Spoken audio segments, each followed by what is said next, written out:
Artificial ইন্টেলিজেন্সের আবিষ্কারের পর থেকে মানুষ প্রায় অবসলিট হয়ে গেছে। ইতিহাসে প্রথম মানুষ তার চেয়ে ইন্টেলিজেন্ট এন্টিটি দেখতে পাচ্ছে। আর্টিফিশিয়াল ইন্টেলিজেন্স আবিষ্কারের পেছনে যে সকল বিজ্ঞানীরা কাজ করেছেন অনেকেই এই প্রোগ্রাম থেকে রিজাইন করেছেন, কারণ তারা দেখতে পাচ্ছেন যে আর্টিফিশিয়াল ইন্টেলিজেন্সের সাথে মানুষের যদি ব্রেইনের ফিউশন না হয় তাহলে আর্টিফিশিয়াল ইন্টেলিজেন্সের কাছে মানুষ গাধাতে পরিণত হবে। দ্রুততম পন্থায় আর্টিফিশিয়াল ইন্টেলিজেন্স গবেষণা করতে পারে।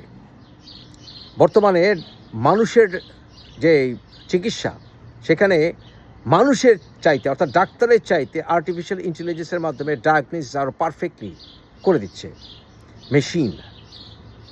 অনেক প্রফেশন প্রায় অর্থহীন হয়ে গেছে। আগামী 10 বছরের ভিতরে এসব প্রফেশন থাকবে না। এর ভিতরে সফটওয়্যার ইঞ্জিনিয়ার, অনেক ফার্মাসিউটিক্যাল ইন্ডাস্ট্রিতে যারা বিজ্ঞানী আছেন, ভাইরাস আবিষ্কারক, এগুলো গবেষণা পর্যন্ত আর্টিফিশিয়াল ইন্টেলিজেন্স করছে। লয়ারদের কাজ, ইঞ্জিনিয়ারদের কাজ, এমনকি ক্যাব ড্রাইভারের কাজ পর্যন্ত আর্টিফিশিয়াল ইন্টেলিজেন্সের মাধ্যমে তারা এখন কি করছে, ড্রাইভ করে এসে অটোমেটিক ড্রাইভের মাধ্যমে কাস্টমারকে পিক আপ করে নিয়ে যাচ্ছে। সাধারণ গরু গাধারা জব হারাবে, সাধারণ মানুষই জব হারাবে।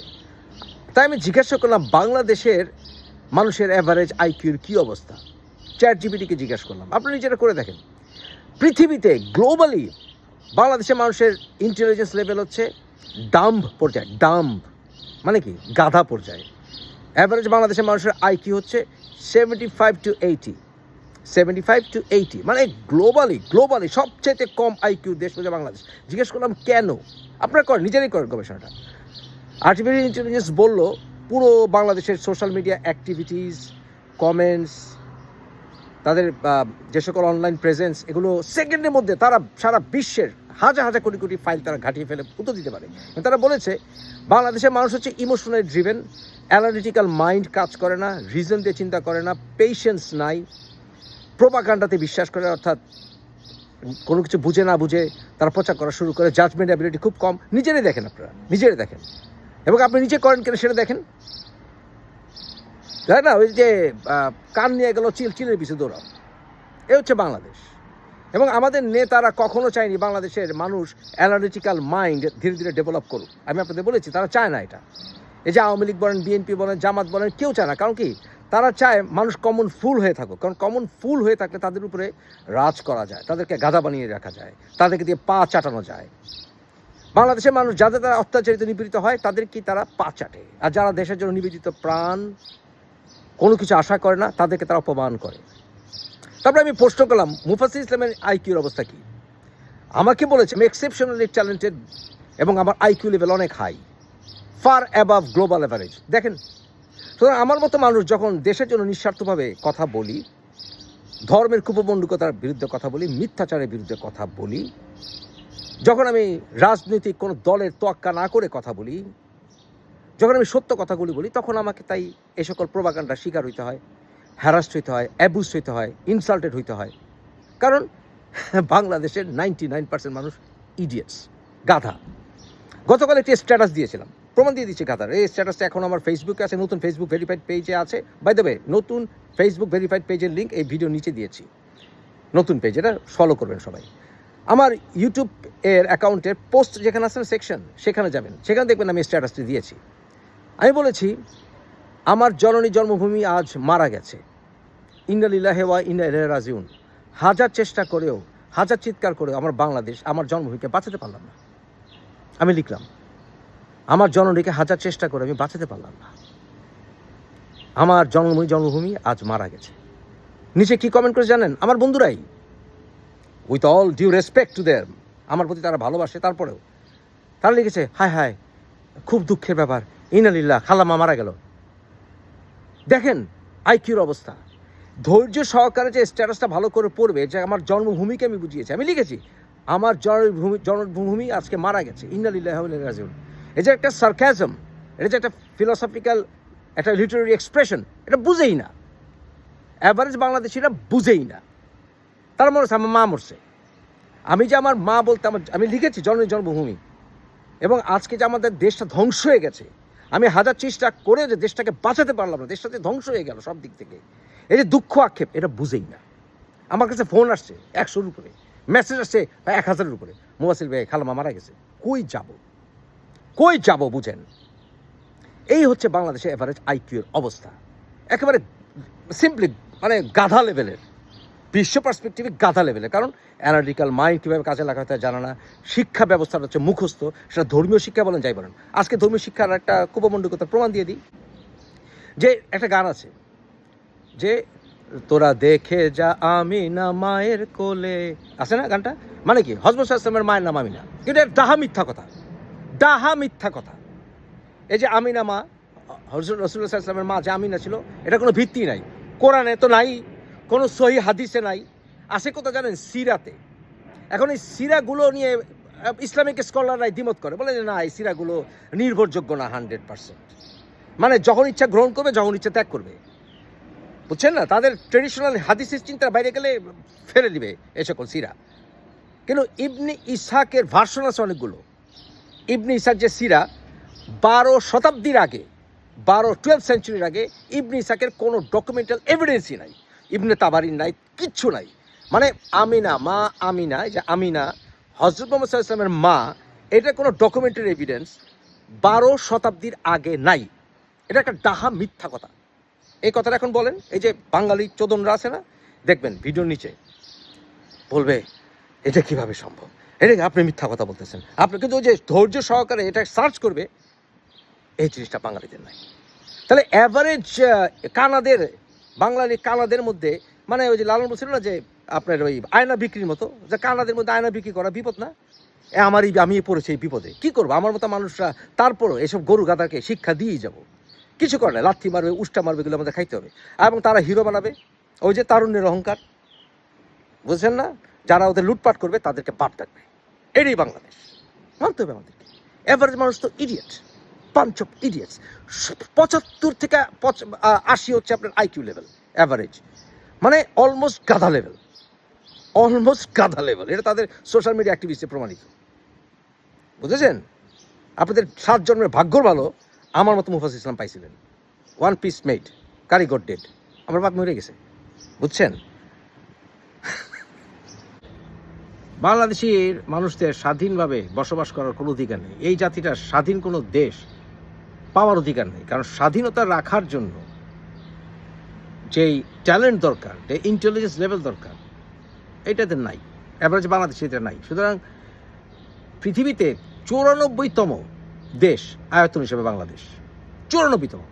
বাঙালিদের বিশ্বের একমাত্র এটা আবাসভূমি।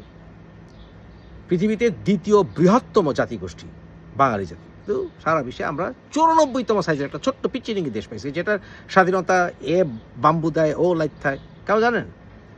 স্বাধীনতা রক্ষা করার মতো ট্যালেন্ট আমাদের নেই। এ আবেগে তো আমরা স্বাধীন করে ফেলেছি দেশ, পাকিস্তানিদের তারা, কিন্তু এটাকে রক্ষা করার মতো ট্যালেন্ট, বুদ্ধিশুদ্ধি এদের নাই, নাই।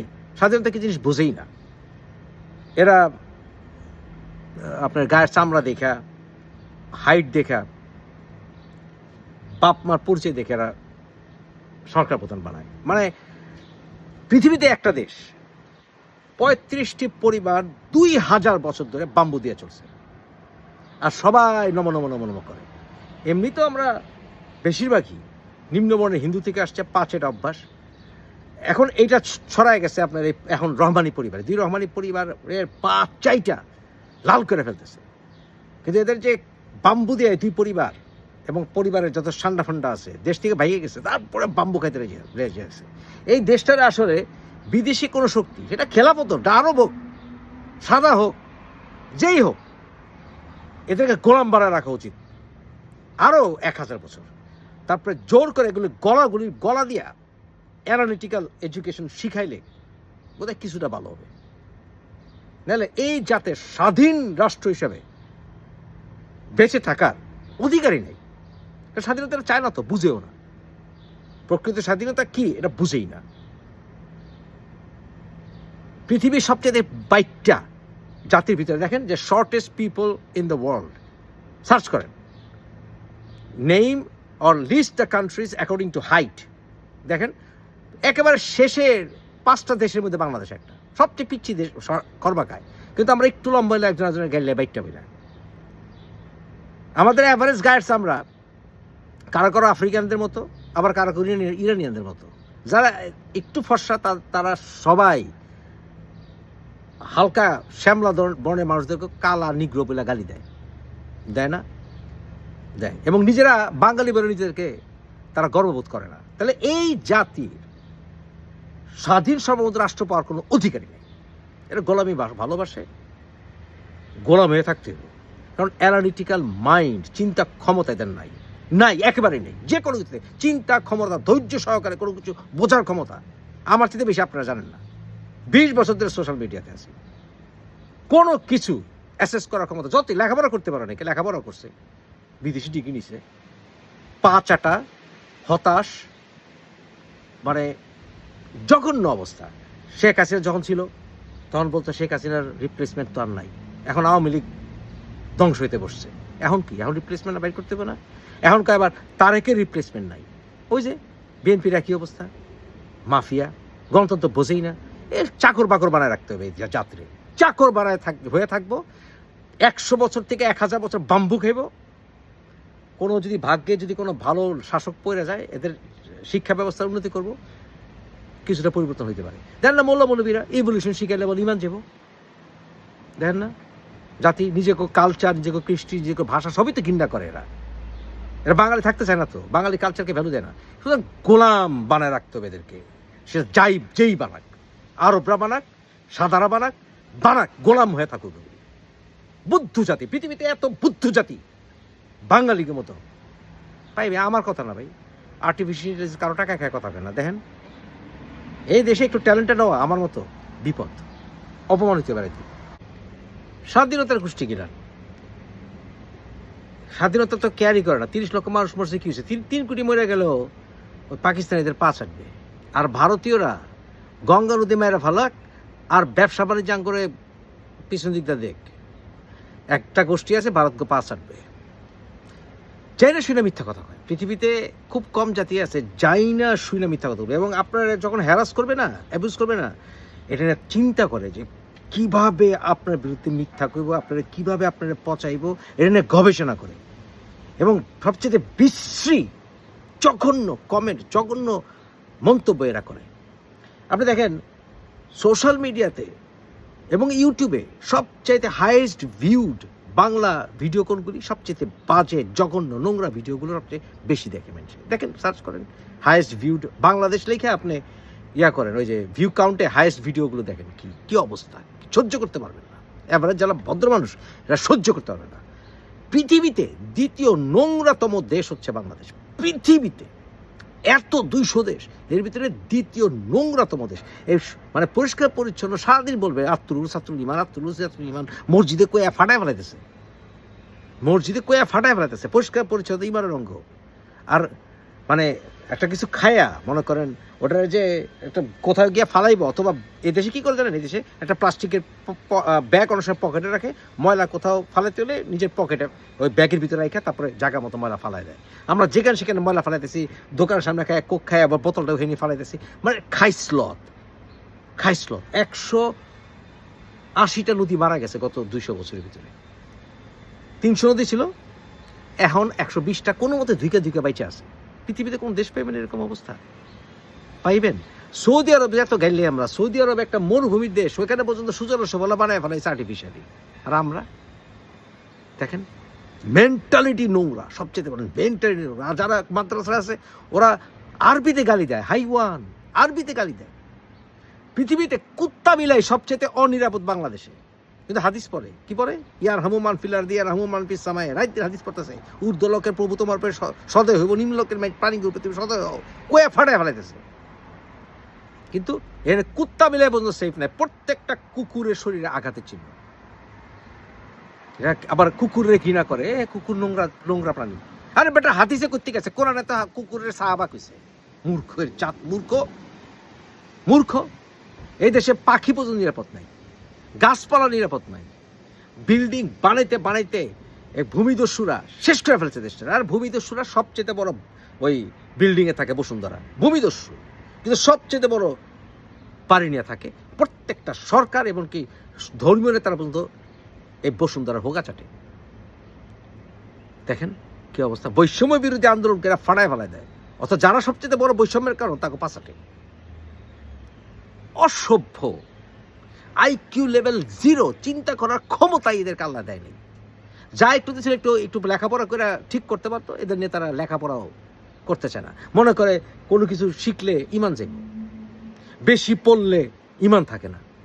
পৃথিবীতে অন্য কোনো জাতিকে পাবেন না, সৌদি আরবরা কইব না যে বেশি পড়লে আবু জেহেল হয়ে যায়। এই বাঙালিরা কয়, আমার দেশের মানুষেরা কয় বেশি পড়লে ইমান থাকবো না, বেশি জানলে নাস্তিক হয়ে যায়। তারপরে লিবারাল থিঙ্কার হইলে আপনি যদি ব্রড হার্টেড মুসলিম হন, আপনার নাস্তিক বানাই দিবেন। অথচ নাস্তিকের সংজ্ঞাই জানে না। নাস্তিক কয়ে আপনার গলা কাটবো, কিন্তু নাস্তিকের সংজ্ঞাই জানে না। পৃথিবীতে পাইবেন কোনো জাতি এরকম? পাইবেন? এই দুর্ভাগা জাতি, যে জাতি কিনা এদের প্রত্যেকটা গ্রেট মানুষের হত্যা করছে। মির্জাফর আসছে চোখে চোখে। আর আপনি কোনো নিঃস্বার্থভাবে কোনো কিছু করলে আপনার মতলব বাস বানাইব। আপনি কোনো মতলবে কাম করতেছেন,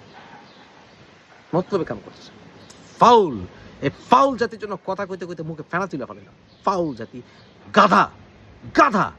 একদিন মনে করতাম যে হালায় এটা ঠিক কোন যাবে, এখন দেখি যে আমার কোন লাগবো না, এই আর্টিফিশিয়াল ইন্টেলিজেন্স কইতেছেন। আমি যেটা একদিন চিন্তা করেছি, গাধা গবেট। আপনি তাকে মধ্যে একজন মোস্ট লাইকলি।